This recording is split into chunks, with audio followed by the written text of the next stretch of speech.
मराठा आंदोलक मनोज जरांगे पुन्हा एकदा मराठा आरक्षणासाठी उपोषणाला बसलेले होते। गेल्या 5 दिवसांपासून त्यांचं उपोषण सुरू होतं आणि त्यांच्या उपोषणाची दखल घेत आज राज्य सरकारच्या वतीनं तिची दखल घेण्यात आली। भाजप आमदार सुरेश धस, खासदार बजरंग सोनवणे, आमदार प्रकाश सोळंकेंच्या भेटीनंतर जरांगेंनी उपोषण स्थगित केलंय। जरांगेंच्या 8 मागण्यांपैकी 4 मागण्या सरकारनं मान्य केल्यात। आपण हे आंदोलन आता स्थगित करतो, बंद करत नाही। हे आंदोलन आपण स्थगित करतोय। हे आंदोलनाचं हे सगळं व्यासपीठ ते उचलून त्या मंडळामध्ये सांस्कृतिक मंडळात ठेवा। तुम्हाला इथं ते सभा मंडप करायचं।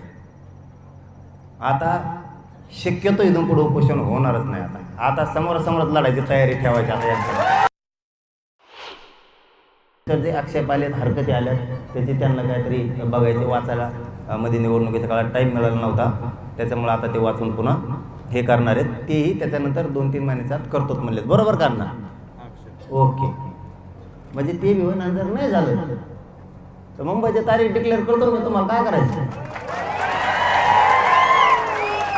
पण मुंबईत व्यवहारात जाताना असं तसं नाही जायचं बरं का।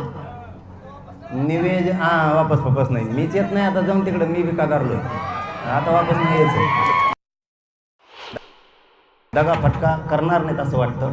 फडणवीस साहेबांना मी एकच शब्दाचं उत्तर मागितलं होतं, आणखीन मिळालेलं नाहीये।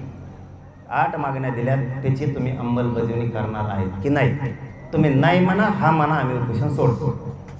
तुम्ही फक्त मराठ्यांशी गद्दारी बेमानी करतायत का, एवढंच आम्हाला बघायचंय, काहीच बघायचं नाही।